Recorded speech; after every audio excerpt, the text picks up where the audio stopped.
Hello everybody, welcome back. I'm the Strategy Professor, and today we're going to be talking about the 9.9 Jungle tier list. So if you enjoy this content, be sure to like and subscribe. It's easy, it's free, it just takes a couple of clicks, helps out a ton. Be sure to check out the rest of the content on the channel as well. I also have a patch notes video for 9.9 in depth. I have a support tier list video. I'm going to do an 80 carry tier list video, and I already did a topical video about Ghost Poro and why I think Ghost Poro is really strong. So be able to check that out. And we have a lot of other content on the channel as well. We stream every night starting around 9:30 p.m. Eastern Standard Time on YouTube. We have a coaching playlist with over 170 coaching games if you want to go through that and see any champs that you might be interested in that you want to hear some more commentary on. Then we have topical guides like best one-trick videos, how to macro better, how to micro better, what is dodging, how can you use it effectively to gain elo, and lots of other topics as well. So be sure to check all that out. Okay, let's go ahead and get in here. So as far as the meta overview is going, remember there were direct nerfs to Hecarim, J4, Jarvan, and Rek'Sai on this patch. I don't think it's going to affect their standing too much. I think Rek'Sai is probably the most significant one. Hecarim will probably fall just a little bit, but I still think he's going to be good just because of his kit. And then J4, I think, is still going to be really strong as well. So I don't think that's going to shake up the top ends too much in terms of Hecarim and J4, although Rek'Sai might affect the pro scene a little bit. Scuttle change is going to favor farming junglers and tank junglers a little bit more. Not tank supports, tank junglers. A little bit more just because you're not going to be able to force a fight at level 2 at Scuttle anymore. It's probably going to be level 3 fights now. And so some of those champions that really want to fight at level 2, that have a very strong level 2, or that might have a hard time farming the jungle at level 2 if it's not Scuttle, because remember, Scuttle doesn't deal you damage and actually heals you. Then they might have a little bit of a harder time. And this is also going to empower some of those more immobile hyperscaling bot lanes, so primarily Jinx and Twitch. So any sort of jungler that can complement those champs, either through buffs or peeling or just protection, it's going to be really good.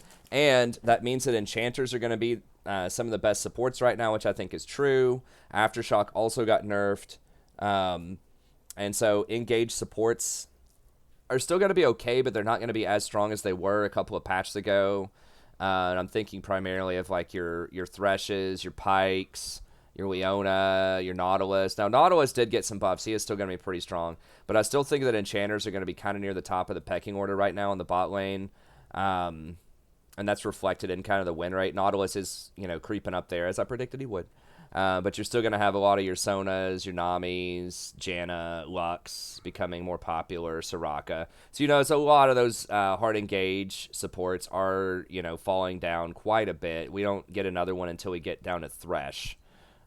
So Blitz and Leona have been falling quite a bit. So what does that mean? That means that you're not going to have an engage, most likely, if you don't get engage out of the jungle. And so any jungler that can engage really heavily is going to be at a much higher premium than they were a few patches ago. So this really hurts kind of your assassin type of junglers, your Rengars, your Kha'Zixes, because they don't engage, right? They force you to play a certain style of comp.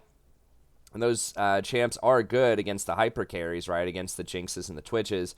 But they're going to have a hard time starting a fight, and so this means you're probably going to rely on your top laner to pick a split pusher that's going to be really strong, and you're going to have to go for split pick, which is pretty good in terms of an overall strategy, but it's really going to limit your team fight options, and it's going to limit your ability to make plays. Because if you have a Leona, if you have a Thresh or something like that, then yeah, you can play something that doesn't have as much hard engage in the jungle, right? That was what was really popular kind of in the preseason. When you'd see your Kha'Zixes and your Rengars, they did have more powerful runes like Dark Harvest, but also champions like Thresh and Leona were also a lot more, or were a lot stronger back then. So engage is definitely going to be at a premium now. And so yeah, high premium on that. And dragons are very strong, and Rift Herald is very strong right now. So anything that can take dragons or Rift are going to be fantastic. The dragons did get buffed probably about 4 patches ago at this point. They're really, really good. And then Rift Herald isn't something that people prioritize a lot, but if you get that while plates are still up, that is a huge amount of gold. So if you can, pick a jungler that can get that Rift early and use it top lane to either fully kill the tower or at least grab a few plates off of it, that's going to be a huge payday. So that can snowball the game really, really hard. So anyone that can take Dragons and Rift early on are also going to be at a premium. Okay, let's go ahead and get in here. and talk over the 9.9 tier list. Now, I haven't done a jungle tier list in a few patches. Now that school is out for the summer, I'm going to try to do more tier lists for every single patch, so be sure to stay tuned for that. So it took quite a while to research and sort of get all of these updated. But let's go ahead and get through here. Okay, I still think that Hecarim's going to be number 1 in solo queue right now. He doesn't have the highest win rate overall, but it's still pretty far up there, so he has fallen a little bit. I think maybe he's fallen about a percentage point or so. But I still think he's going to be the best for several reasons, most of which I just mentioned a second ago when we were talking about meta shifts, right? So he is an extremely good ganker early on, great initiation, both early and late, has really solid itemization. The big change they made to Hecarim that brought him back into the meta was his Q was not triggering any extra damage whenever you use this. And then they made it 10%, which made him really, really strong. Particularly his jungle clears were excellent with the Rampage. Now they've taken that down to 5%. So now you can get up to 10% extra damage on Rampage instead of 20%. So this will hurt your clear a little bit, but at the same time, he was not a fantastic skirmisher for Scuttle at level 2. At least I don't believe he was. And so that is going to help him just go through and power farm his jungle so he doesn't have to try to fight something like a Lee Sin or a Zen Zhao or something like that at level 2 Scuttle. So the meta shift helps him in that sense, that he doesn't have to fight for Scuttle, but at the same time his clear is going to be a little slower, especially at later levels because of Rampage. Now Rampage in team fights is going to impact him some for sure, but I think a lot of times, you know, his core job is to one-shot the backline, and I think he's still going to be able to do that and just be a huge disruption. He also gets some nice healing off of his Spirit of Dread in team fights, so he is one of these engaged tanks that does excel in the team fight, because if you just throw this down, 30% of all damage taken by enemies from any source within the area, you're healed for 30% of that. So when you combine this with something like a Cannon or, you know, a Jinx that's chucking like AoE rockets that are critting everywhere, you're just going to get healed for a massive amount, especially if you can fit in a Spirit Visage later on. Because it's not just your healing, it's all healing within a certain area. So that's going to be huge. Now, it says capped healing, but that's capped against minions and monsters, not against enemies. So this gives you a lot of healing, a lot. I mean, it's borderline going to make you invulnerable for 4 seconds whenever you trigger this in a team fight. So it gives him a lot of staying power. And then, of course, he's able... The thing that makes him really strong on ganks is he's so fast. He can just run up the lane half the time and get kills on people.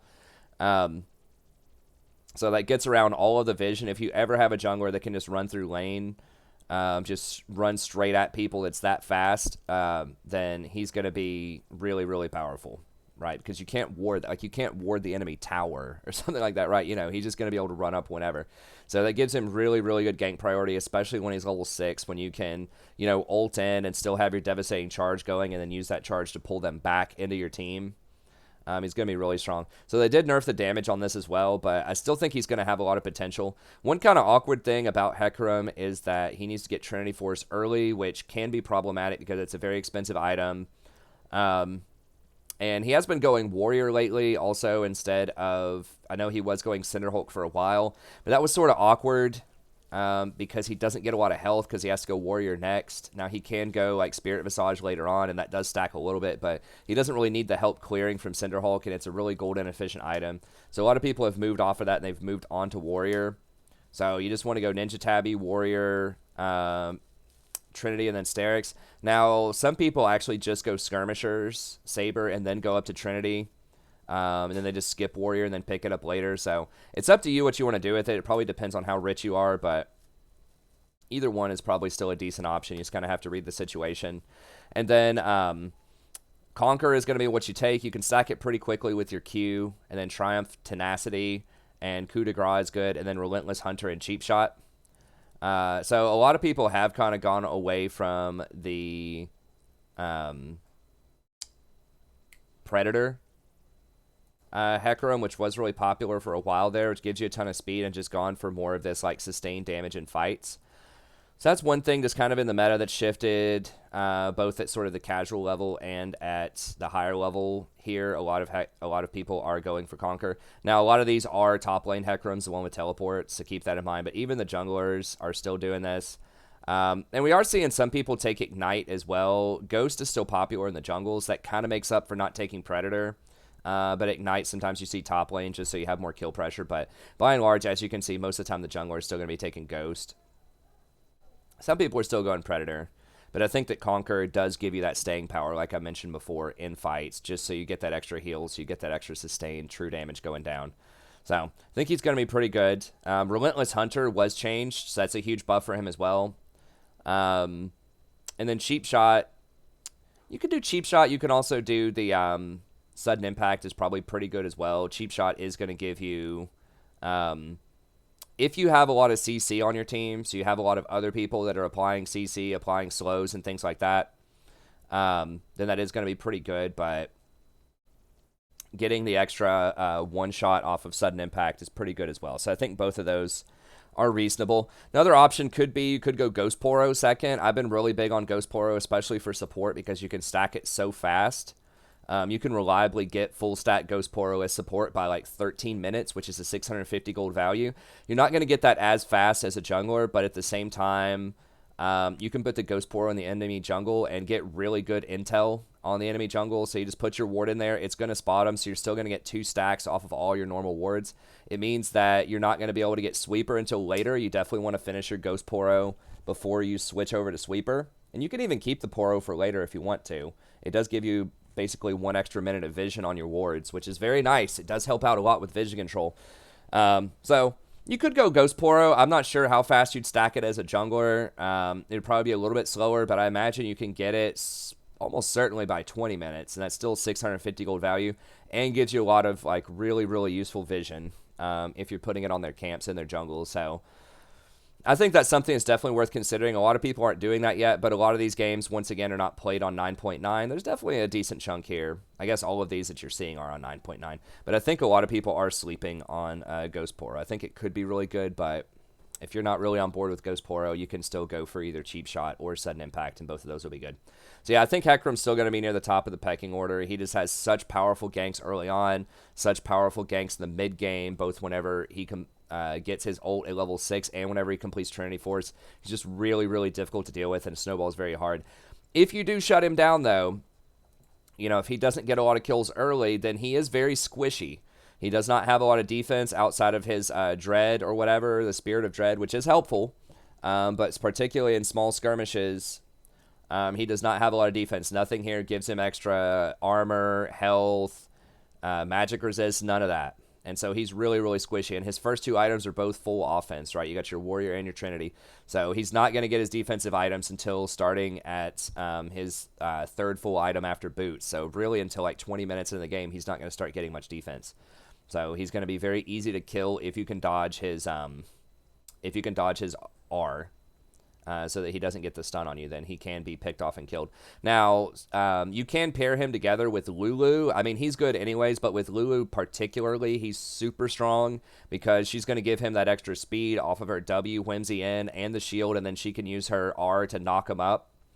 So that will give him more sticking power. That will give him basically a permanent slows. That does make the Cheap Shot build a lot more viable. So Lulu is definitely your best friend if you are Hecarim.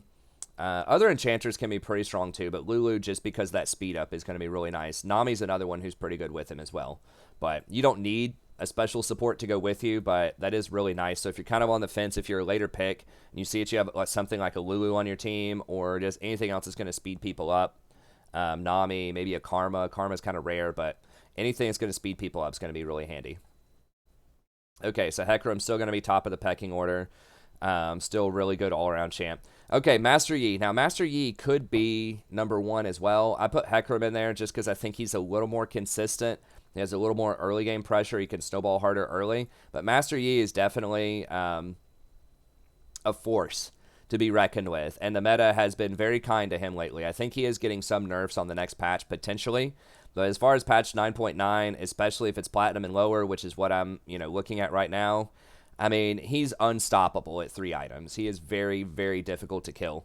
And a lot of people might say, well, all you have to do is get CC and CC him. It's not that simple. Trust me. Like last night, we were playing on stream. Now, the guy we were playing with was a Master Yi one-trick, diamond level player.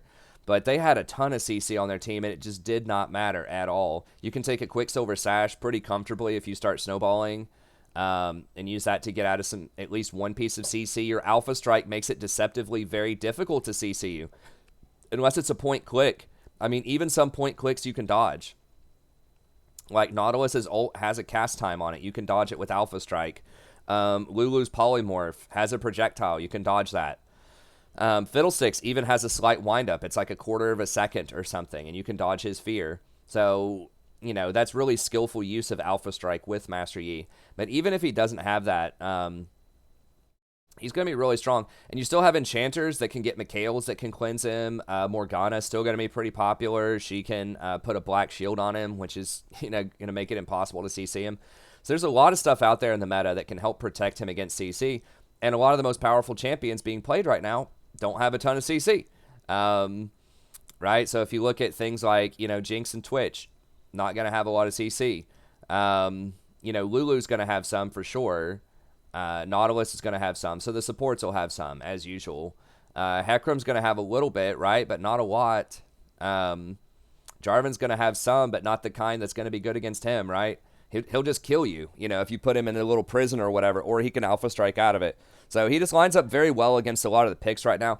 And there's not a lot of, like, heavy bully junglers early on, especially after the Scuttle nerf is huge for him. He does not want to fight over level 2 Scuttle. He just wants to, like, power farm his jungle, like, ASAP, you know, and then just get to 1 or 2 items and just look for some opportunities to get a kill or two, and then he's off to the races. So I think that the meta is very, very heavily favoring him right now because Lee Sin, things like Lee Sin, Camille, Xin Zhao, all of that stuff, Elise, they're not Nidalee. They are not super popular right now. There are some for sure. I mean, Lee Sin's always popular, but good Lee Sins, I should preface and say that. Basically, they have to outplay you really hard. Like, you're putting it on them. When you play Master Yi, you're saying, okay, y'all are going to outplay the crap out of me at 10 minutes, and you're going to completely dominate the game by yourself, or I'm going to win.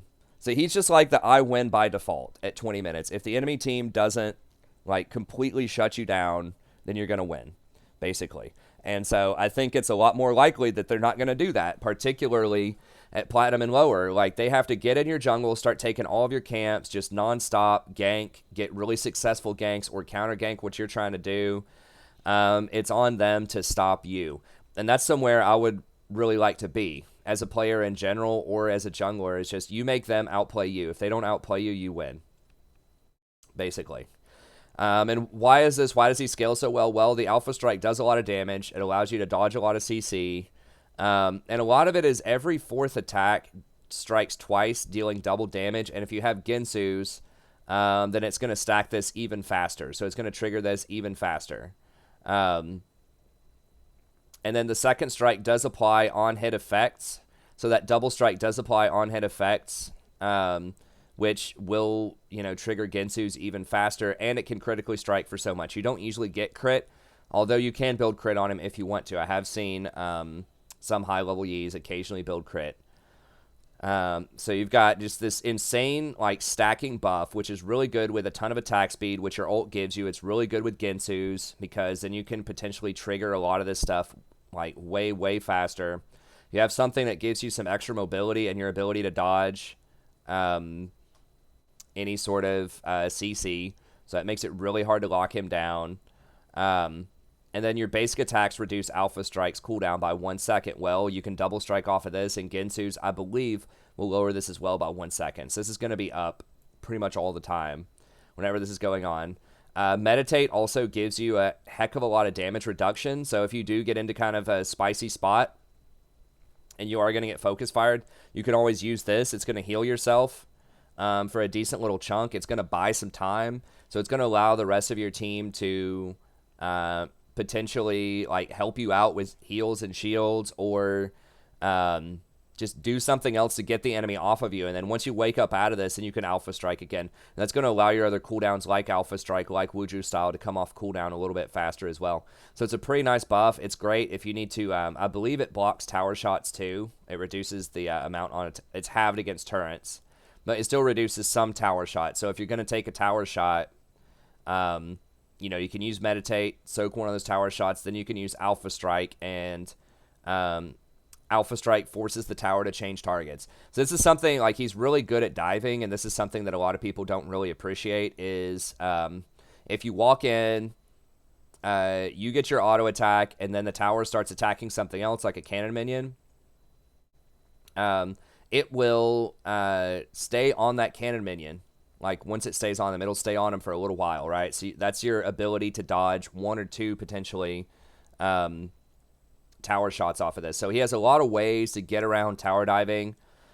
And then his Wuju style gains 10% bonus as extra damage when it's not on cooldown. And then this is the kicker here. He gets true damage for 5 seconds on every attack. So that includes his double strike can trigger this twice, and Gensu's can trigger this twice. And it's 35% of your bonus AD. So it's a heck of a lot of true damage. He's just going to carve through everybody with this. And then he has Highlander, which whenever you get a takedown, so whenever you get a kill or an assist, all of your ability cooldowns are reduced by 70%. So that means Wuju is going to be up again almost permanently in team fights.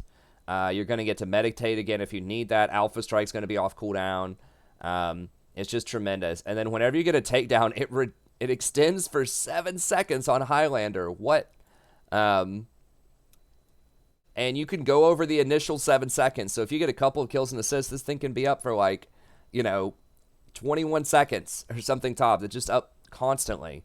And you are immune to slows, and you are immune to cripples. Now, this is something that a lot of people don't really understand fully, right? Because they think that, oh, well, if I take Frozen Heart, it's really good against Master Yi. No, it doesn't do anything against Master Yi. Cripple is what Frozen Heart does. So, yeah, I mean, the armor's good to an extent, but it does not slow him. Randuin's Omen does not slow him. Okay? Like, none of your slows work on him. And none of your cripples work on him. And even damage reduction things like Exhaust do not reduce the damage on true damage. So yeah, it'll reduce a lot of the rest of his stuff, but it does not reduce true damage. And when he takes Conquer as well, which he's going to take, I believe he's taking Conquer most of the time. Almost certainly he's taking Conquer still. When he takes Conquer and then he has this Wuju style, a lot of the damage is going to be true damage. So that's not even reduced by Exhaust. So Exhaust doesn't slow him. It's not going to reduce the damage from his abilities. I don't remember if Exhaust used to lower attack speed, but I don't think it does anymore.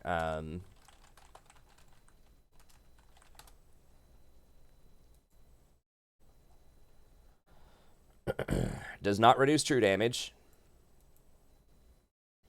Slowing them by 30%. Okay, so that's not working. And then just reduces their damage by 40%. So it works against a lot of stuff, but not as true damage effects. So basically, he's just going to carve through everybody. And so what does this mean? What is this helpful about Yi? Well, it means he's the premier 1v9 champion in the game. I mean, this is what boosters play all the time. He's very rarely picked and very rarely banned, considering how strong he is. He is getting banned a little bit more than he used to. It's 20%, but it's still nowhere close to like Yasuo getting banned for 50%, or just like Zed getting banned for near 50%. Just like these other champions that are okay, but don't have it's not as consistently one-shot type of champions as Master Yi is. And he still only has like a 9% play rate, which is starting to, it's getting up there. He's the number 5 most picked champ, but everybody's still picking and banning Lee Sin. But yeah, so he's very versatile. That's the main thing about Master Yi, is he power farms really well. Once he gets some items, he can 1v1 almost anybody in the game. He can team fight really well with all of his resets. He takes Baron very well. In fact, he's one of the only champions that can solo Baron around 21 minutes. If he's able to get Bloodrazor, Gensu's, and Wit's End, he can solo Baron. So whenever he gets those items, depending on how fed he is, he can do it by himself, and he's one of the only champs that can. So he's going to heal off of the Wit's End, and he's just going to do a tremendous amount of damage. So he takes Barons quickly, Dragons quickly, Towers quickly. He can split push by himself very efficiently. He wave clears really fast, both in the jungle and in the lane. He can team fight really well. He can 1v1 really well. So he just kind of slots into any team that you have. Any team comp, he can fit into it, right? You got a team fight team? Okay, he can do that. You need a split pick composition? All right, he's got you covered with that. He can do it all. He's just Superman in the game, right? Like, his only weaknesses are early on, before he gets his ult, he has a hard time skirmishing against the enemy.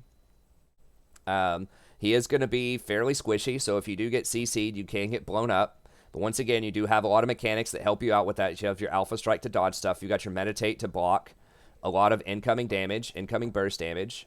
And he's going to get some healing off of Conquer.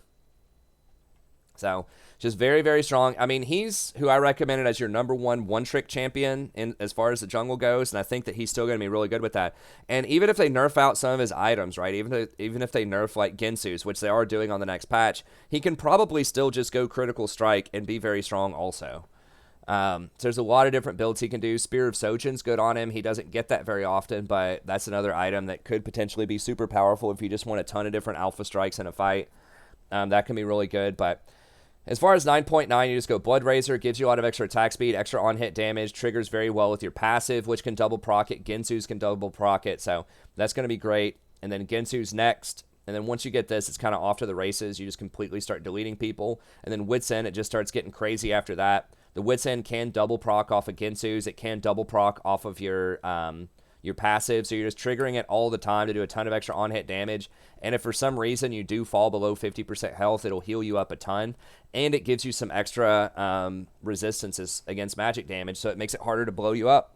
And then you can, people are going with Blade of the Ruined King, but I think more and more people are moving over towards the Wit's End because it does give you a little bit more protection, and it does put out a lot of damage and a pretty good chunk of healing as well. So I think more and more people are going towards Wit's End, which is also better against squishier targets, I think, than Ruined King. But Ruined King is still pretty good. So this is kind of the most common build. I think it's definitely Blood Razor Gensu's first, but then after that, you kind of have some extra wiggle room there. You can also go for something like a GA if you want that. You could go for Asterix if you want a bigger shield if they have a lot of AD or something like that and you want some protection against Asterix. You could even go full-on take items. If they have a lot of crit, you could even go something like a Randuin's at some point, or like a Death Stance or something like that if you wanted a bit more protection there. But these are going to be your most common items that you're going to spot. So I think these three first, and after that, you kind of play it by ear. But Wit's End, I believe, is starting to become the more common one. It's hard to get data at the pro level or like challenger level because a lot of people don't play Yi up at those levels because they know how to systematically shut him down early game. But in more disorganized elos, platinum and lower, even low diamond, he's still going to be really strong. So just Conquer, Triumph, Alacrity, Coup de Grace, Sudden Impact, Ravenous Hunter. Sudden Impact, definitely. Ravenous Hunter is, I'm going to say, like, I don't know. That does give you the healing in there, but I'm going to say Relentless Hunter. So it's going to allow you to get around the map faster and just do what you want to do. You can go for Ghost Poro on him if you want, but probably just the movement speed and Sudden Impact is going to be where you want to be. So, yeah, Master Yi going to be amazing as always on this patch. Then I have Jarvan up here. I know that Jarvan doesn't have the highest win rate. He still has a really high play rate, but he's not going to have the highest win rate. He is a lot better in sort of pro play, but I still think this dude is amazing in solo queue. He has a ton of stuff going on. He can fight early. He does have really good ganks early on in the game. Because his flag and drag is almost going to always force a flash, particularly against immobile champs.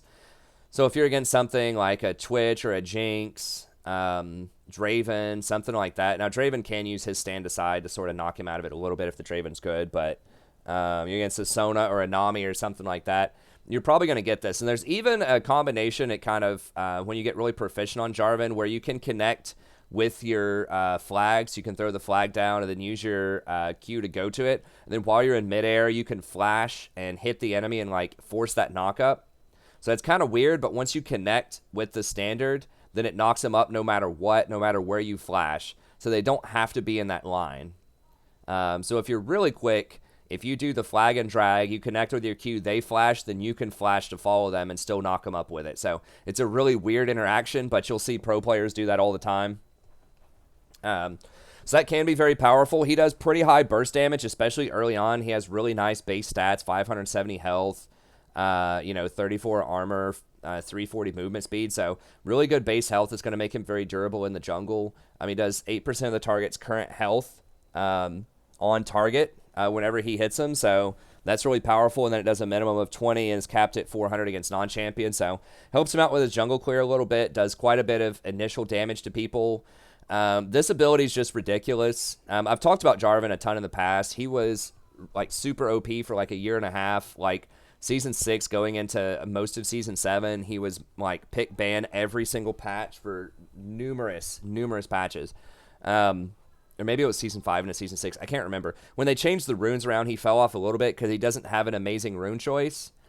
I think he's taking Conquer these days, which is still going to be pretty solid on him, but it's not as good on him as it is on some other choices out there, but he's still going to be pretty good with it. But, like, yeah, his Q, if you just read this ability, it's ludicrous. It has 770 range, which is a lot longer than people think. It's super cheap on mana. Just up to 240 base damage with 120% bonus AD ratio on it, and reduces the target's armor by 26%, not just for you, but for your entire team. So he has that great utility of shredding through the enemy and doing all of this extra damage. It's on a low cooldown, goes down to 6 seconds. So it's just ridiculous. It's high damage, high range for a melee champion, has this extra utility for your team, and combos together to create a piece of CC with your Demacian standard. So, pound for pound, one of the best abilities in the game. It's really, really strong. It's got all kinds of utility to it, and it's AoE on top of that. So it can hit multiple people in team fights. It can hit multiple monsters when you line them all up, so it can hit all of those raptors, shred their armor, do all of that extra damage. So it's just ridiculous. It's really, really strong. Now, they did nerf Aegis of the Golden Legion for a little bit. This is the thing that you max last.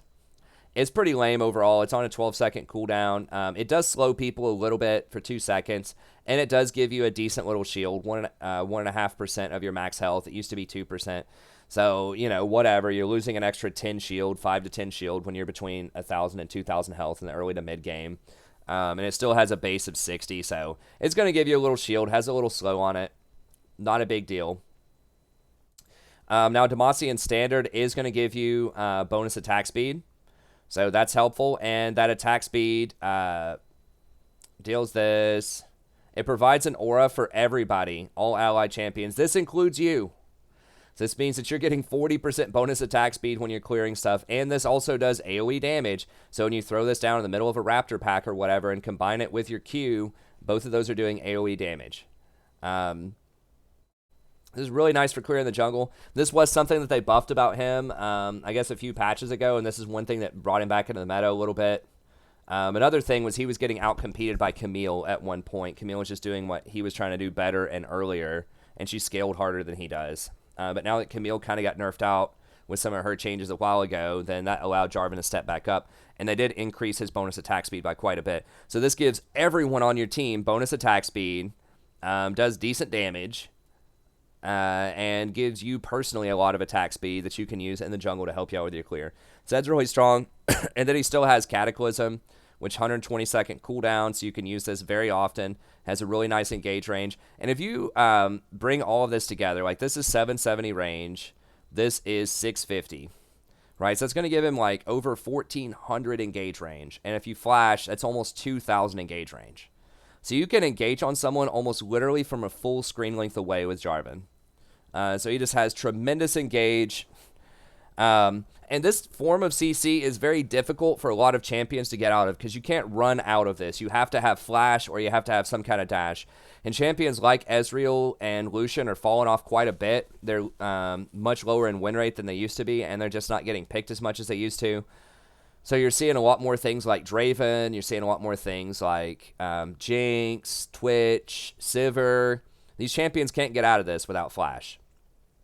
So that's a really, really good form of CC, and it's 3.5 seconds. So you can, like, keep them in there for 3.5 seconds. And also, this is such a good combo with so many other things. This is why you see Jarvan a lot in pro play, is how this combos with Galio support. But there are so many things where you see people trapped in that circle, you can just bomb them with whatever you want, right? You can use your Galio support to jump in there. You can, use a Nautilus ult to knock them all up. You can Rumble ult it. That's been a really popular one historically. You can Lux laser it, just anything. It just forces them all. If you get multiple people in this, they're just going to get, like, killed by any kind of AoE damage cannon. Anything popular, it's out there. So he just has a lot of utility, brings a lot to his team. He clears pretty well. He has very good early ganks, great ganks once he gets to level 6. He scales pretty well. He's very versatile. He can go tank items if you want to. It's a lot more common these days to go kind of hybrid items. So usually you'll see him go warrior into cleaver into GA. So that gives him a lot of damage and gives him a lot of protection.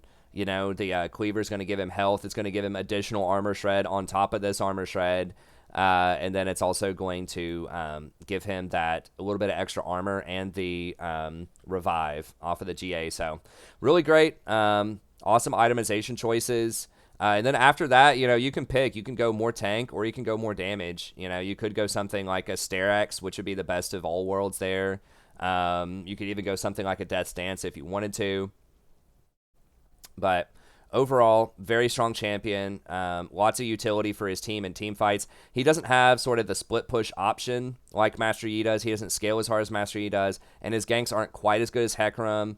But he's still going to be very strong. So I put Jarvan really far up here, even though he doesn't have the highest win rate. I think he has a lot of utility. Higher elo, he's going to be even stronger, but I still think he's pretty good at all elos. So Conqueror, Triumph, Alacrity, Coup de Grace, and then Sudden Impact, Relentless Hunter, and then just Tabby, Warrior, Black Cleaver, Guardian Angel is how you want to go. Okay. So these three, I think, are definitely sort of top of the pecking order right now, and then it takes a little step down, but these are going to be pretty good too. Nunu I have up here quite a bit. And I am valuing him perhaps higher than a lot of other tier lists will value him. But I just think Nunu is very consistent, and I think objectives are very strong right now, and he is the objective king. You can always get back into the game with like a Baron steal on Nunu, no matter how, you know, far behind your team is. A lot of people will not respect that. You can flash in Q plus Smite, and you're going to get anything. Whether that's, you know, for an Infernal, for a Baron, for whatever, he's always going to get the objective. All right, so that just constantly makes you a threat in any game, even if you're really far behind. And I think that's something that he brings to the table that virtually no other jungler does. And especially at lower elo, people will not respect it. They won't understand it. They will still try to do Baron, even if the score is like, you know, your team has 5 kills, they have 15, and you're able to go in there and steal that Baron. That can turn games around. So even in the most dire of circumstances, there, you know, Nunu can find a way to get you back into that game. But even where it's not that dire of a circumstance, he can still do really well overall. He power farms the jungle extremely well. He's very safe. He stays almost near full health the whole time. They did nerf his Q a little bit, so it doesn't give as much health as it used to. But it's still really strong. Now he doesn't have to fight over Scuttle. He can take Scuttle really well because, once again, he's going to get it. You know, if he Qs and smites it, he's going to get it. But preferably, you don't want to have to try to fight, you know, that Lee Sin or, you know, the Xin Zhao or whatever. You don't want to have to fight them in the early game if you don't have to. So he does have other options. You know, he can do like blue into Gromp, Wolves, overtake his red, and then grab a Scuttle top lane if you want to. So he's super flexible. He's great at counter jungling because you can go in there, just take their camp super fast and get out. And he's a good tank jungler with a lot of disables. He brings a lot of utility to the team. That snowball, you can gank through lane like I was talking about with Hecarim. He gets going pretty fast, especially if you take Relentless Hunter on him. And you can even go, if you want to, if you're trying to go for the turbo ganks, you could even get something like mobility boots. Although I think that, you know, things like Ninja Tabby or Mercury Treads are probably going to be a little bit better. If you want to go for the turbo ganks, you can. And he does get Dead Man's Plate fairly early in his build, so you can gank through lane with the snowball. They're going to have to flash, and even then, it's really hard to get away from that snowball, especially if your lane has any kind of CC, right? If you have a Nautilus on your team, or a Leona, or Thresh, Pike, anyone that can get some CC on them, Nunu can follow that up really, really well with his snowball.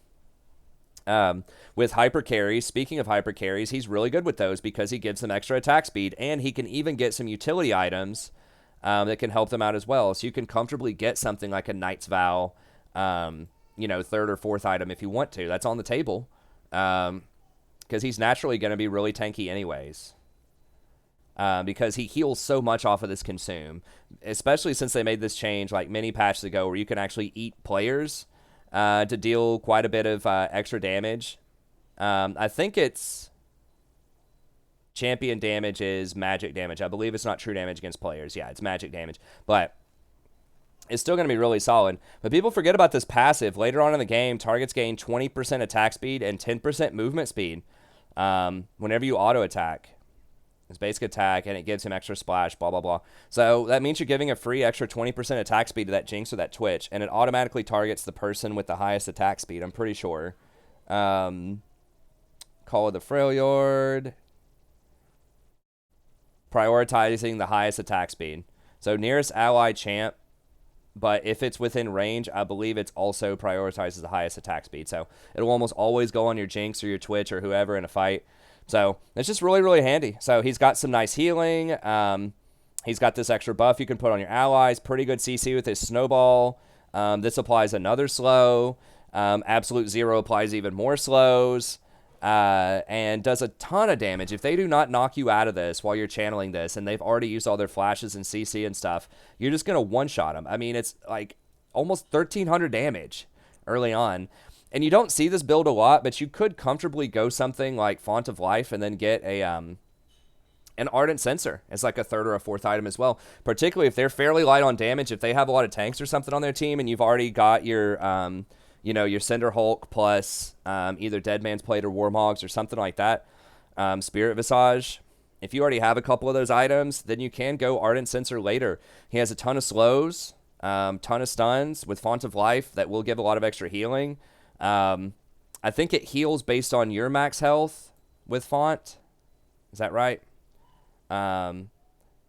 Heal for 1% of your maximum health. So if you're going to have a lot of health, as Nunu, you're going to get like 3,000 health. Then your 80 carry auto attack somebody. They're going to be healing for 35. Now you're only going to get like half of that on hit, but that's still going to be like 17 or 18 on hit healing that they're going to get. And that adds up. Specifically, if they have something like a Ginsu's or anything that has a lot of attack speed, that's going to be really handy. And he does have some decent AP ratios, for Ardent Censer. You've got, extra healing, base healing from non-champions. You got some okay, like 50% here, 60% here. Your ult obviously has tremendous scaling on it, plus 250%. So AP's not insane on him, but it's not completely out of the question either. He does have self-healing. So the plus healing and shielding is actually really good on him with Consume. You could also take something like a Redemption later on if you needed to. So it's uncommon on Nunu, but if you're already mega tanky and they're not killing you, you can get these utility items, and it's not as bad as it would be on, say, something like a Hecarim, for example. So he's just got a lot of utility. He has a lot of different versatility, different items he can go. He can adapt to different game states really well. He power farms super well. You're going to get every dragon, every baron. He brings a lot of CC to team fights. He can't duel that well against a lot of these like hyper-scaling champs. He can't really split push that well. He doesn't take towers super fast like a Yi does. But he does bring a lot of utility in there. And he brings quite a good chunk of magic damage too, right? If you think about his Absolute Zero, does a lot of magic damage. His Consume does a pretty good chunk of magic damage. So if your team is all AD, but you need a tank, then he's a decent little option here. So I think he's really good, particularly if you want to play that macro game, if you just want to try to, farm a million CS, grab all the dragons, the barons, the scuttles, all of that stuff, then Nunu's great. I personally really enjoy playing Nunu. As a jungler. So if you're auto-filled jungle, I think he's probably your best auto-filled jungle choice there, because he's so safe, and you can just always just power farm to 200 CS and just win that way. But you can gank as well with him. So I think that Aftershock, Font of Life, Conditioning, Revitalize are where you want to be, and then Cheap Shot and Ravenous Hunter. They did just buff Cheap Shot, so that's going to be really good because you constantly slow people, so you can trigger that a lot. And then Ravenous Hunter does give you that extra little bit of heal that you're missing off of the Q nerf. Although I do think that something could be said for Relentless Hunter as well. Getting a lot of that extra movement speed is really, really handy for getting around the jungle. So it's kind of up to you.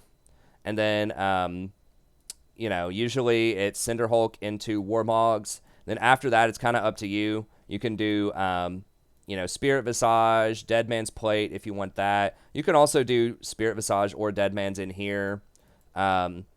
Vow, Locket, Ardent Censer, all of these are options that you could sneak in here as well, depending on how well your team's doing, how much damage they're doing, that kind of thing. So if you have like a 5-0 80 carry, and they're playing something like a Leona as support that's not going to get Ardent Censer, then you could make, and the enemy team doesn't have a ton of damage. Maybe they're rocking a bunch of tanks. They got Poppy top lane and Sejuani jungle.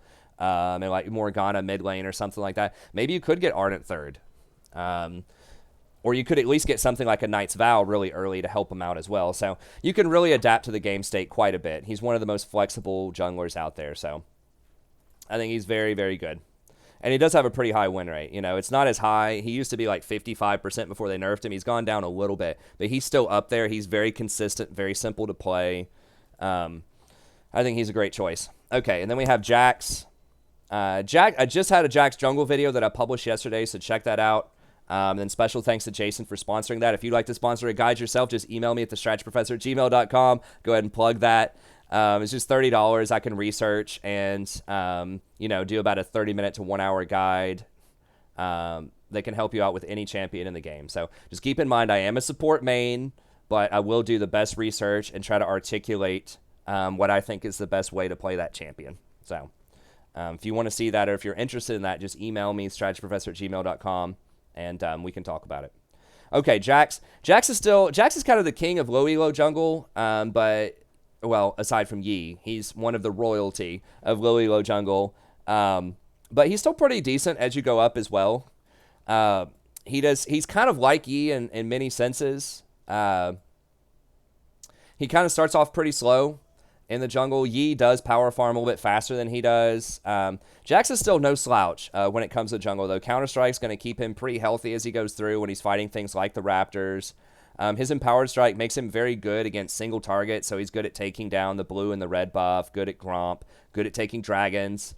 He is very good against Master Yi later on because his Counter-Strike just completely dumpsters Yi in later on fights. So he is one of the people that can actually hang with Yi late game and take him down.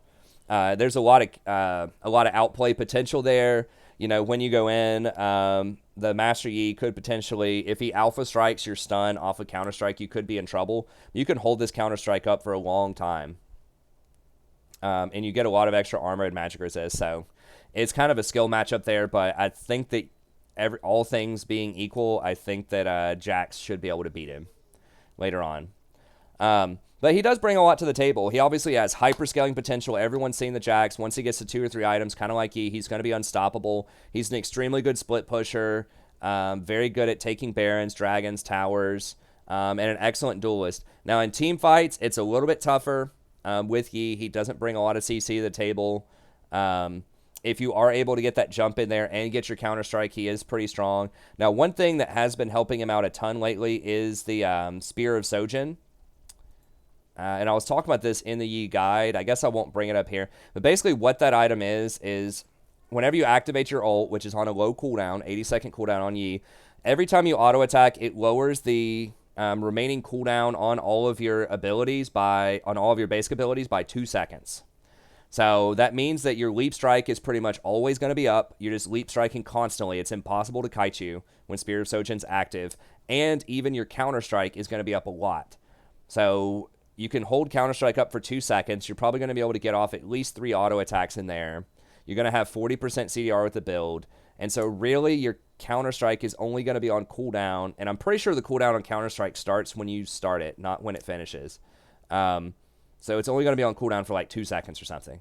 So you're going to have 2 seconds of invulnerability to auto attacks. And then you're going to have 2 seconds where they can hit you. And then 2 more seconds of invulnerability to auto attacks. And then 2 more seconds where they can hit you. And so on and so forth. So like probably about 50% of the time, they're not going to be able to auto attack you at all. And it's going to reduce the damage from area of effect abilities by 25%.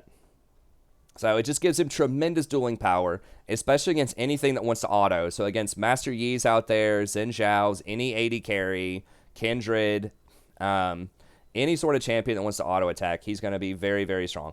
So his clear, like I said, is okay. It's not the best in the world, but he does take dragons well. He can fight over scuttles once he gets to level 3 really well. His dueling is kind of weak early on, although it's very strong later. His scaling is through the roof. He's one of the highest scaling champs in the game, truly a 1v9 champ. His reliability is pretty good. The main thing with Jax that you have to remember is you need to be using your empowered auto attacks. This is the number one thing that I see, like when Jaxes fail, this is part of why they do it. They don't use this as an auto attack timer reset. So that means that whenever you auto attack, usually you have to wait to auto attack again, right? You have to wait a set amount of time based on your attack speed and your base attack modifier. But with Jax and any champion that has auto attack reset, you want to use this directly after you auto attack. Then this pretty much gives you 2 hits. right away. So if you empower an attack and just normally attack somebody, you're going to get whatever this damage is, right? Which is nice. But if you use an auto attack reset, so if you attack and then attack again almost immediately, it's not going to take that much longer to get that attack through because it's immediate. And it's going to deal all of his damage again, right? It's going to do all of his base damage. So you're basically dealing probably pretty close to double damage if you use this as an empowered reset. And that's also going to power up your Grandmaster's Might. So you're going to get more of these third hits. And it's also going to empower your passive so that you stack this even faster. So that's really, really handy. Very good. So just make sure you're doing that. Another thing is you want to try to keep his passive up as much as possible when you're running through the jungle. So just try to kite the camps and get as close as possible without getting the camp to reset towards the next place where you want to go. So I don't have the chart up here right now. I guess I can pull it up here. Let me just pull it up real quick.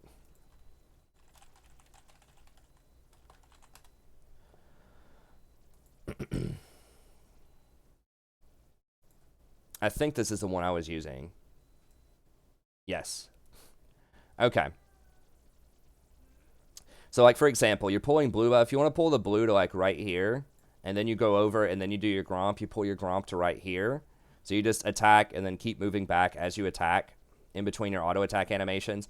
Get it right here, and then you can come over here, pull the wolves over to here. Now, you want to do this anyways with most champions. It saves you time on all of your clears. This is getting you into good habits, but it's especially important because you want to keep those stacks up on Jax here.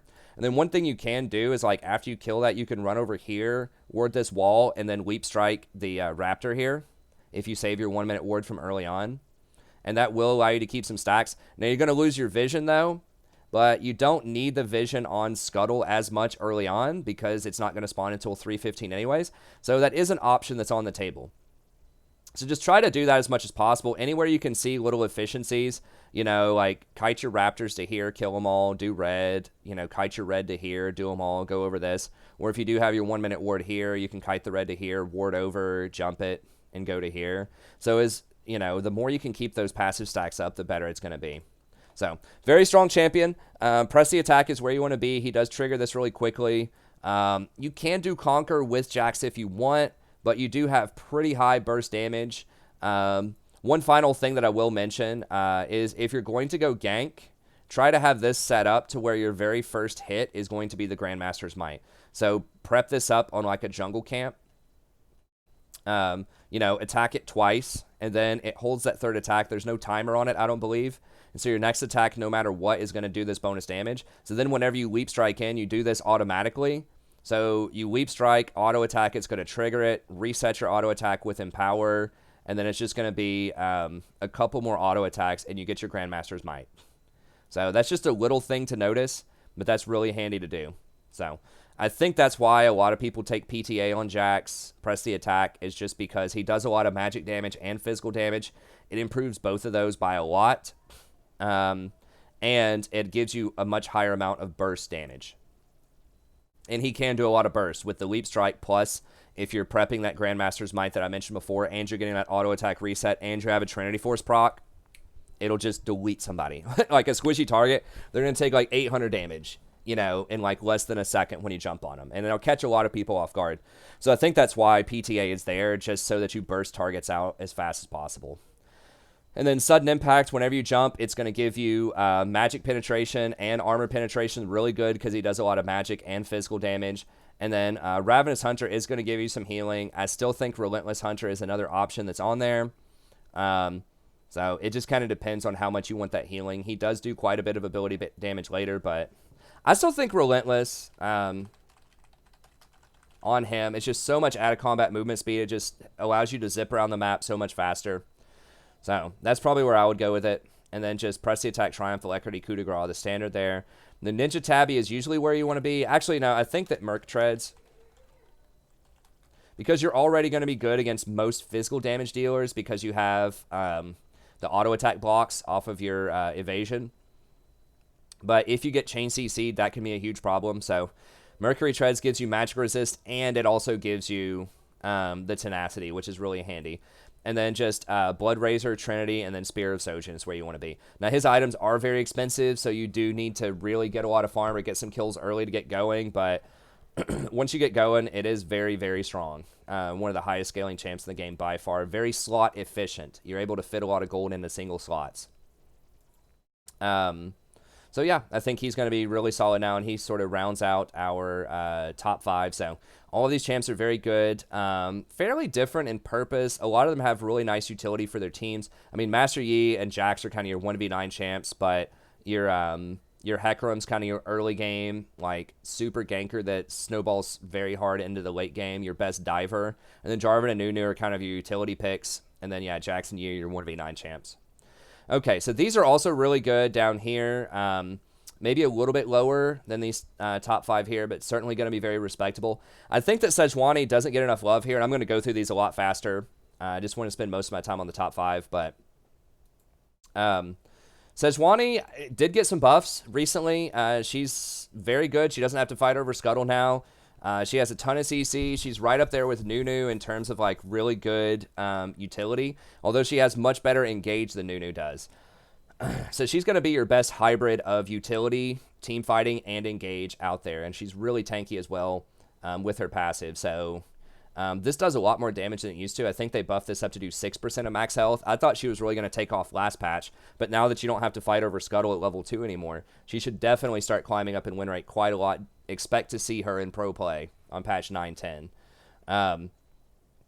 Yeah, people are probably very familiar with Sejuani, especially if you have a lot of melee champions on your team. Then she's really, really good because you can stack this up. I believe it's only with melee attacks, though. So that's different than Braum. Braum is any auto attack, but this is melee champions auto attack. So specifically, if you have, you know, some top laners like Fiora, Riven, Jax, a lot of them are these sort of melee champions. Darius, a lot of those are going to be melee. Mid lane, you don't see as many melees, but maybe there could be some. Either way, you could see like your Zeds, your Cassidans, your Talons, stuff like that. Your Katarinas, your Dianas, Echo. I guess there's a decent chunk of them. But yeah, still going to be really strong. Gives you nice CC in team fights. Of course, your ult is going to be very good. You know, the ideal situation is if you can get in there and permafrost them first, break the permafrost, and then glacial prison them after that, you can get a double break on them with the passive, which will do a ton of extra damage. So, great ganks, pretty good jungle clear. Less powerful at taking objectives, so you're not going to take dragons and Baron as quickly as some of these other champs. That's another thing. Nunu, as a tank, does take those things really quickly. So she gets... Nunu gets the last hit really well, but he also is able to chunk them down really fast over time also. So, not going to be as good at objectives as Nunu is, but more reliable CC, better hard CC overall. So, Nunu has all those slows, but she's going to have, like, more persistent CC, like stuns that she can dole out to everybody else. So, I think she's really good.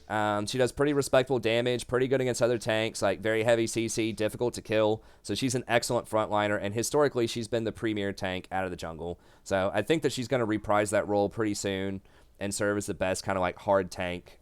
Outside of something like Nunu, once again, who can tank, but he's going to be a bit more of a utility type of champ. So, she's very strong. So her PvE is good. She does clear pretty quickly. Nice ganking, scaling, very good reliability. Then Aftershock, Font of Life, Conditioning, Overgrowth, and then Cheap Shot. You have a lot of slows, and Relentless Hunter, I think, is going to be the name of the game. Once again, you know, kind of similar to Nunu. You probably want to go Cinder Hulk Warmogs to start off on her, but then you can go something utility like Knight's Vow later on. You could even theoretically go for something like either a Zeke's or a... Zeke's does give you some extra tankiness, which is handy, or you could go for like an Ardent Sensor later on, which is kind of goofy, but once again, if you're so tanky they're not killing you anyways, then what's the difference if you go Ardent Sensor, right? So you can trigger it with Font of Life pretty comfortably because you have so many slows. And she does have pretty good AP ratios, sort of like Nunu. I think her AP ratios are even better than Nunu's. I mean, on this, you're getting up to 80% AP ratio here, 60% here, you know, 80% here. So she's got some decent AP ratios. The plus healing and shielding is a little bit goofier, though. Nunu does like that for his consume. She doesn't really have a shield that she's going to use. So you're kind of missing out on that, but it's just an option. You know, most of the time you're going to have an enchanter on your team that gets Ardent Censer, but if you don't, that could be good. If you want some more team fight presence, you know, like I said, you could also go for something like a Redemption if you wanted to, Knight's Vow, Zeke's even. So she has some versatility in her build after you get your Ninja Tabby, Cinderhulk, Warmogs. Okay. Karthus, I think, is still going to be very strong.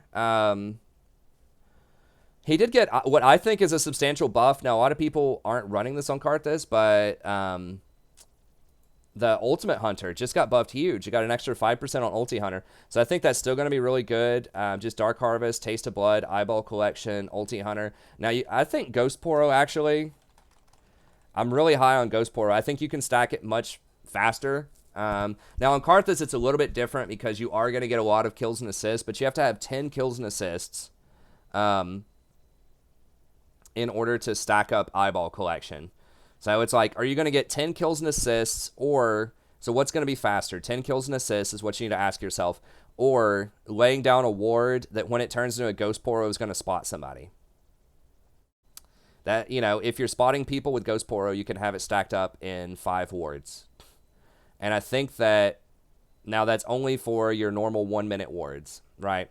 And I don't remember, let me see.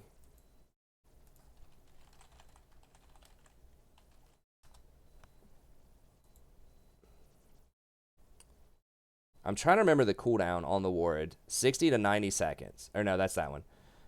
240 to 140. So later on. So basically it's like 3 to 4 minutes you get a ward. Or 2 to 4 minutes. So maybe 3 on average. And it only lasts for maximum 2 charges. How long does it last? I think it lasts a minute and a half. Totem ward at the location.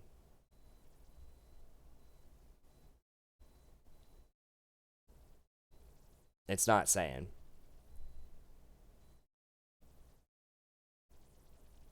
It's not saying how long it lasts. I think the ward only lasts, it's something like 1 minute or 1.5 minutes. So you're going to get this every 2 minutes. You get one at level 1. And if you just constantly put this in their jungle on one of their camps that they're going to see, like the Ghost Poro is going to see them. And so I think 3 minutes. So you'd need to get this 5 times. So I guess it'd take like 15 minutes, maybe 15 to 20 minutes to charge this up. You can get one super early. Like if you put your totem ward in bottom lane, I do this as support, but you could, in theory, do this as a jungle. If you put a totem ward right here and it spawns in a Ghost Poro, there's a decent chance that you're going to get 3 stacks immediately. So that could be handy. It's up to you. You know, I think that you will be able to get Ghost Poro stacked by pretty comfortably by 15 to 20 minutes at the latest. And you're also getting free vision out of it as well. So yeah, it's going to delay when you switch over to Sweeper. The support's already going to have Sweeper though.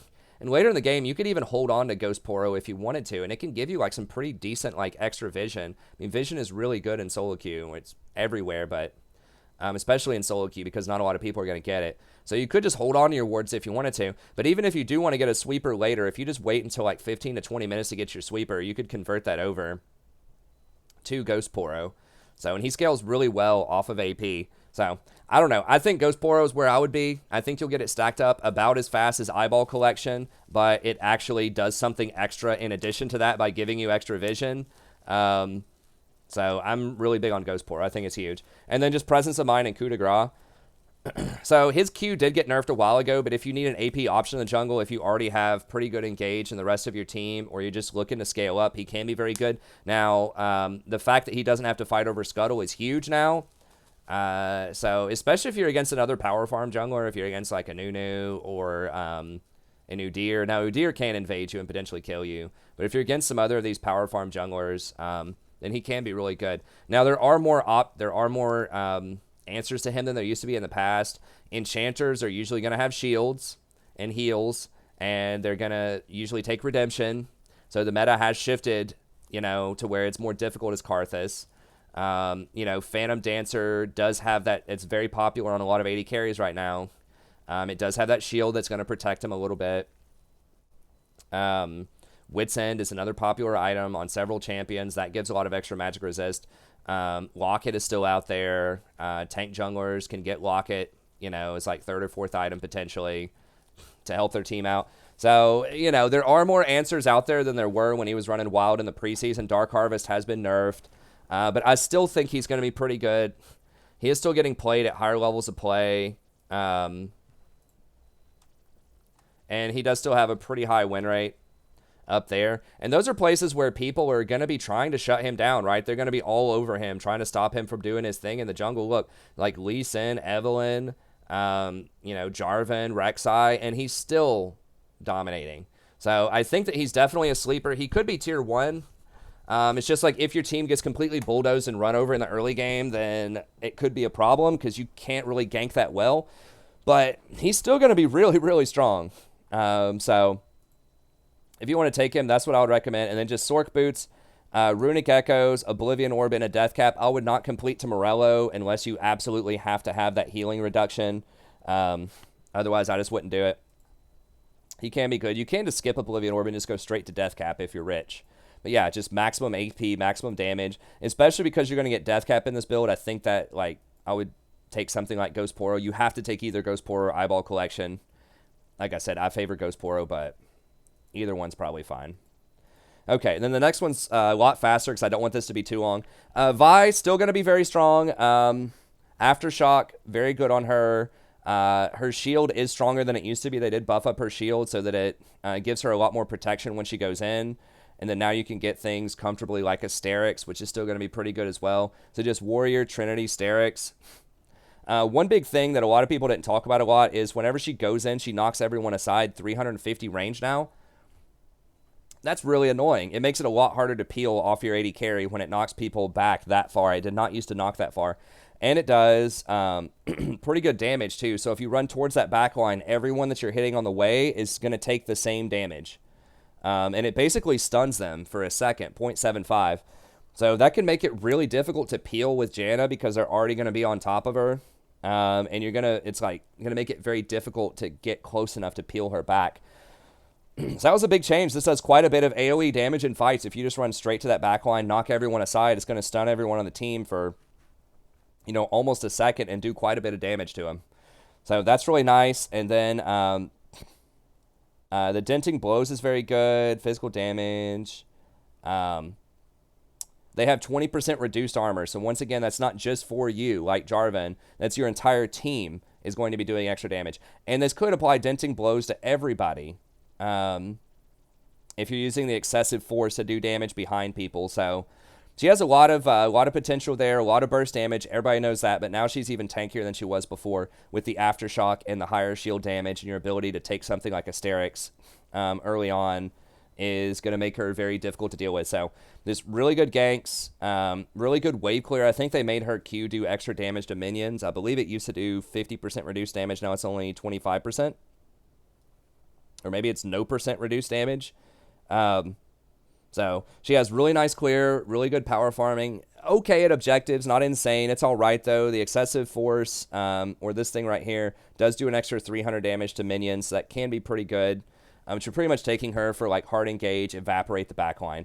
And especially on these immobile champs, you know, your Dravens, your Jinxes, your Twitches, that type of stuff. It's going to be pretty good. Kind of weak to Sivir, so keep in mind Sivir can spell shield your ult. But overall, she's still going to be pretty good. And then Shyvana. Now, I'm talking about AP Shyvana here, and I think that's a really unique position where you have a really high AP scaling poke damage power farmer that's also kind of tanky in the jungle. It's a really weird combination of things that Shyvana brings to the table, but it's very strong. And people figured out about this several patches ago. I thought it was a meme build at first, but it actually is pretty good. If you go for kind of your Runic Echoes, Nashor's Tooth into Deathcap kind of build, it's really good. Like, this E does a shocking amount of damage. 70% AP base, and then it burns for a lot, and it has a pretty good ratio whenever you're in dragon form as well. So that's a surprising amount of damage that she does off of her E. and it gets to be on a pretty low cooldown. And she has very, very good wave clear. Like, she power farms the jungle super fast. It's really good news for her that she doesn't have to fight over Scuttle at level 2. She takes dragons really quickly. She can take Baron really quickly. She has a lot of auto attack reset and percentage health damage type of things going on with her flame breath. So, very strong champ. Now, just keep in mind, you're not trying to dragon directly into the middle of their team a lot of times. Usually, you're just dragoning, like, pretty close to the back line, and then you're just using it for poke with your flame breath. But yeah, if you've never been against this, it is really, really oppressive once she starts getting several items. I mean, it will almost literally one-shot your backline. It doesn't look like it would with this, but for some reason, it just does. It just does a tremendous amount of damage on that backline, so... She's still going to be a strong champ as AP. She can duel. She can do all right fighting a lot of those other champions in the early to mid game. Later on, she's going to get outscaled, so you don't want to try to, 1v1 the Master Yi or the Jax once they get a couple of items. But until then, she actually can do a pretty good job of fighting them. Yeah, just power farm, poke, very heavy AP damage, good objective control. So I think that puts her in a unique position as far as power farmers go. There aren't any other, like, heavy AP poke power farmers. So I think that the fact that she is that unique, if you want that on your team, it can be pretty good. And she does have a good win rate, too, with that build. So 52%, still pretty respectable. There's one thing I like to think about when I'm doing a tier list is the champion unique, or does someone else do what that champion does better? Does it get out-competed? And I think that she's a really unique one. Okay, Kayn has been popping up a little bit more. I don't think he has an amazing win rate yet, but I can tell you anecdotally that, yeah, he's only about a 50% win rate. This champion can be really hard to kill, especially Red Kayn, once he gets a couple of items. Once he gets his Cleaver and Death Dance, he does a good combination of great damage, great backline access, and really high survivability. He heals for a ton. If they don't have any sort of grievous wounds, it's just almost impossible to kill that guy. So, pretty good. Excellent farmer. He also does not want to fight over Scuttle early on, and so that's great that it got delayed. Really good gank pathing as well. I mean, going through those walls makes it almost impossible to ward for this guy. And Blue Kayn even is a little bit more volatile, but if you're in the game and you're just like, hey, I've got a couple of kills, I'm snowballing really hard, or they're all squishy, they didn't pick any tanks, Blue Kayn can be super oppressive as well. I mean, he's pretty much going to one-shot squishies off of a couple of items, so... I think that he's versatile in that sense where if you're snowballing or if they don't have a certain kind of composition, if they don't have tanks, you can go blue. If you need a tank, if you need that kind of frontliner champ, then you can go for Red Kayn. So I think he does have a lot of versatility there. And then Shaco, if you're one trick on Shaco, he can be really good. His items are kind of expensive. He needs to get Trinity early on now. The Tiamat nerf a while ago hurt him pretty bad early on. But he does have really good sneaky ganks with Relentless Hunter. That's going to allow you to get even closer to people while you're invisible. So that really helps out his ganks a ton. The new Relentless Hunter changes. The cheap shot buff is also really good for him. He does have a pretty decent win rate, I think. Yeah, pretty good. He's not picked a lot, though. So you really need to be a one-trick Shaco to kind of make him work. But he has lots of options. He can take objectives really quickly with his clone. He can take towers really quickly. He can get on that back line and one-shot people. He can disrupt with his box. So he does have a lot of unique things. Now, they did nerf his boxes to where they can be revealed by Sweeper a lot easier, so that kind of sucks, but overall, I still think he's in a pretty good position if you're good on him. Hey, thanks for the sub. I appreciate it, Tanner. Rammus, really good. He primarily a counter pick. So Rammus is going to be pretty awful into champions like the Shyvana or Karthus, for example, because they do a lot of magic damage. But he does provide a lot of ganks early. He can do those lane ganks I was talking about with Hecarim, with Nunu. He's very fast.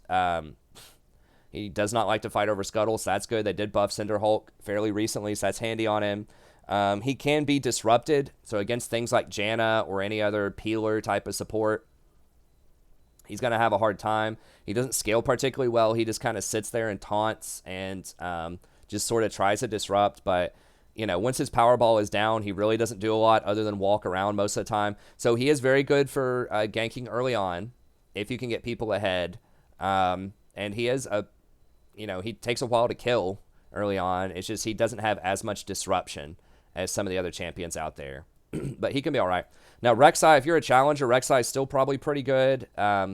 Although she has fallen off quite a bit, she's still very popular at really high-level play, but her win rate is not that great. It's only about 50%. So she does have a lot of presence in pro right now, but she has been nerfed a little bit in the early game. If you can completely take over, I think she's just a better version of Lee Sin right now. Most of the time, she can take over. She does a lot of damage. She does a pretty good chunk of true damage as well.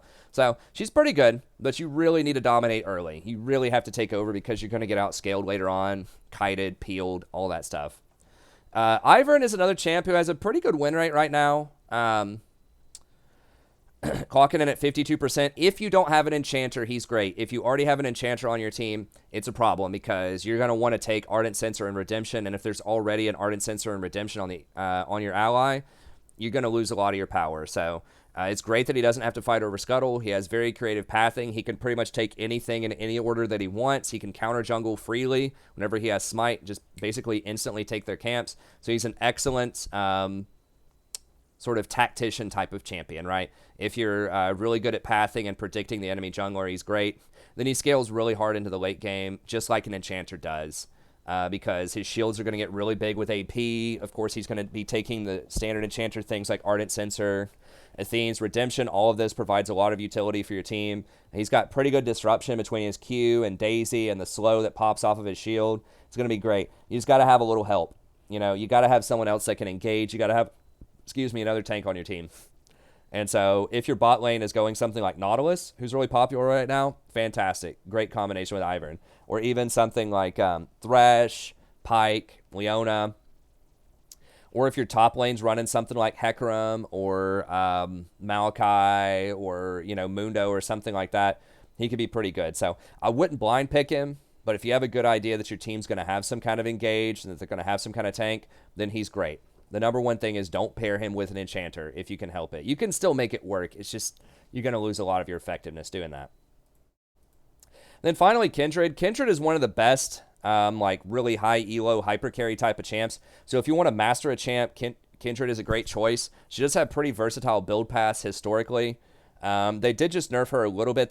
Her first Scuttle doesn't spawn until 3:15 instead of 2 minutes. So it is going to slow her down quite a bit. But you do see her in pro some. She just scales really hard, so if you want an extra 80 carry out of the jungle, hyperscaler. Now, once again, kind of like Ivern, you need a team comp that's going to cooperate with this. So you really want to be playing something like, some tank spot lane.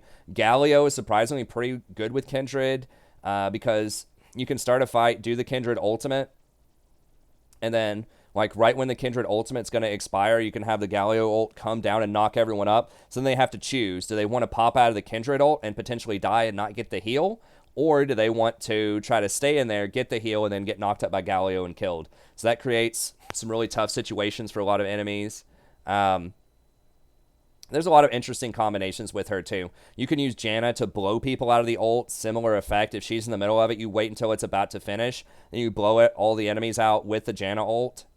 And then they're not going to get the heal and they're going to get picked off by the rest of your team. And you're also going to heal the rest of your team up to full off of that. So she's got some really good combinations with a lot of other champions out there.